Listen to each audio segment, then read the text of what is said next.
E aí, pessoal, o Timeline Tricolor desta quinta-feira vai falar de reforços. Que propostas o Grêmio tem na rua para contratar? Jogadores que o Grêmio já descartou? Salários absurdos em oferecimentos do clube?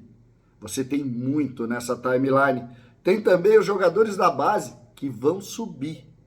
César Cidade Dias falando de Grêmio aqui no YouTube, papo de gremista para gremista. Agora é a hora do Mercadão da Informática, a maior loja de informática do sul do Brasil, que você compra monitores por um preço muito especial. Você compra um computador igual a esse que eu trabalho aqui, você compra computadores gamer para você ter a chance de jogar com muita velocidade. Você faz um computador o seu gosto e você tem computadores também, a pronta entrega. Tudo em informática é no Mercadão da Informática e você tem no site mercadãodainformática.com.br ou, claro, nas lojas físicas, Zona Norte, Zona Sul, Centro, Porto Alegre, tem muito Mercadão da Informática.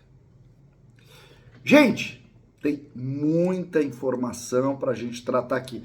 Tem uma que é do portal do gremista. Olha que interessante. O Grêmio chamou o goleiro criado na base, Marcos Falkowski, para compor o elenco de Gustavo Quinteiros. Goleiro de 21 anos, estava emprestado ao Ipiranga de Erechim. O jogador já havia passado por equipes como Independiente Del Valle. Ele é irmão do Ronald, o lateral, ou desculpa, o volante Ronald, que até não está sendo muito utilizado. Então o irmão do Ronald volta ao Grêmio, ele que durante muitos anos esteve nas categorias de base do Grêmio e agora está de volta para compor o grupo do Quinteiros. Uma informação interessante, eu achei muito interessante, fiz questão de colocar aqui na nossa timeline. Também é preciso botar aqui que Rodrigo Eli vai ser avaliado, né? E é dúvida para o jogo contra a equipe do Caxias no domingo. Rodrigo Eli que fez um grande jogo contra o Brasil de Pelotas. Surpreendente, inclusive, jogou bem, foi uma das lideranças, é um jogador muito mais integrado hoje. Gostei do Rodrigo Eli. E ele acabou sofrendo ali um pisão, saiu do jogo e hoje é dúvida, vai ser reavaliado, né? Esse é um ponto interessante. Thiago Volpi, o goleiro contratado. Tendência é que chegue amanhã, né? Chegue na sexta-feira para ser o goleiro do Grêmio. Tem muita gente, ontem mesmo o Gabardo estava contando que conversou com o Fernando Praz, o ex-goleiro, que inclusive passou pela base do Grêmio também, foi goleiro de muitos times, do Palmeiras, do Vasco. E o Fernando Praz disse que não entende as críticas da torcida ao Thiago Volpi, tá? Não entende. Inclusive tem uma matéria muito interessante falando do porquê que o Grêmio contratou o Thiago Volpi. E aí se fala de liderança, se fala da força positiva no vestiário, tem um monte de coisa. E o Grêmio, de fato, mesmo dizendo ainda que não contratou, que não acertou, não anunciou, a gente tem informação aí que ele é o goleiro do Grêmio, né? Alguns estão passando a defender. Um jogador que o Grêmio desistiu foi o Sebastião Villa. O atacante, as polêmicas lá, o atacante do Rivadavia, a gente já vinha mais ou menos trazendo isso, e o Grêmio desistiu da sua contratação. Em determinado momento o Grêmio foi, olhou, sondou, e eu acho que a repercussão negativa é que afastou, tá? Eu acho. Porque esse era um pedido do treinador. Então eu acho que a repercussão negativa é de opa, melhor não se meter. O Grêmio tem uma proposta na rua pelo Marcão, o zagueiro do Sevilha. O Grêmio tem uma proposta de empréstimo. O salário dele é muito alto dentro da realidade do Grêmio hoje, então pode inclusive ter alguma compensação no sentido de ou de pagamento de parte do salário pelo Sevilha. O fato é que ele não está sendo considerado ainda lá no Sevilha como parte do grupo, tá?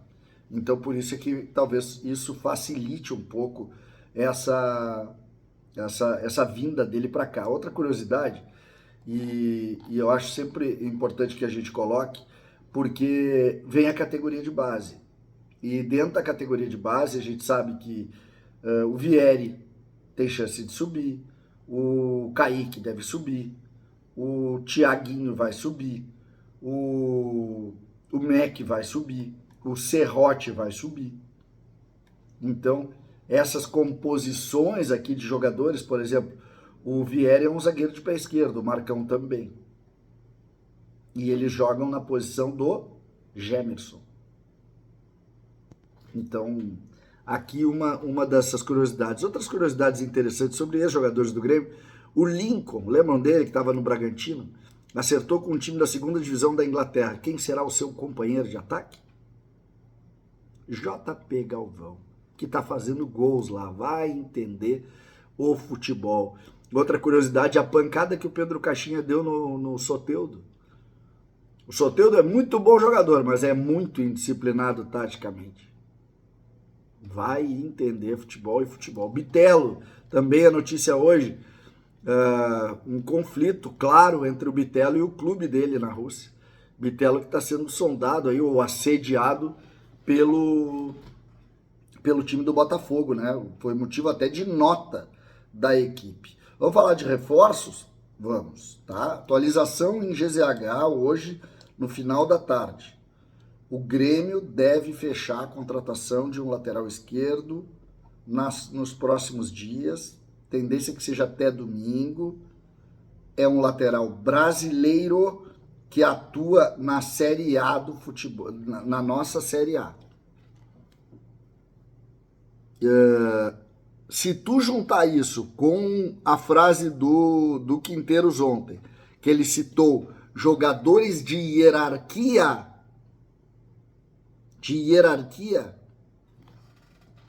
tu dizia agora, quem é um lateral brasileiro que joga na Série A de hierarquia? Não é o Bruno Pacheco, que inclusive hoje pela manhã eu disse que o Grêmio desistiu. Na verdade, eu nunca consegui descobrir se o Grêmio efetivamente trabalhou nisso. Eu nunca consegui. Meus colegas muitos disseram isso. Eu não consegui. Mas quem seria? Para você ter uma ideia, tá? Eu fui nessa linha de pesquisa, fui saber quanto custaria o Ayrton Lucas, lateral esquerdo do Flamengo, que é ou segundo reserva ou terceiro. Na verdade, ou reserva ou segundo reserva. 10 milhões de euros. E o salário acima de 1 milhão de reais. Lá no Flamengo. 10 de euros e o salário acima de 1 milhão de reais. Esse é o quadro Ayrton Lucas. Quem seria, portanto, o lateral esquerdo de hierarquia que joga no campeonato, joga no futebol brasileiro e está num time de Série A? Difícil de saber.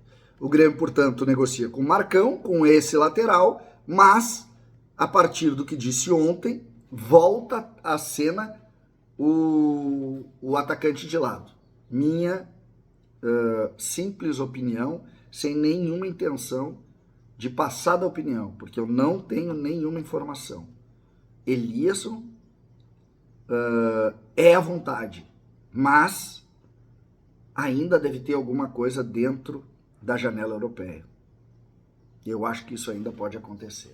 Enfim, tá bom isso aqui, né? Tem muita notícia. Hoje, para quem tá vendo esse vídeo antes das 8 horas, tem a live dos guris, tá?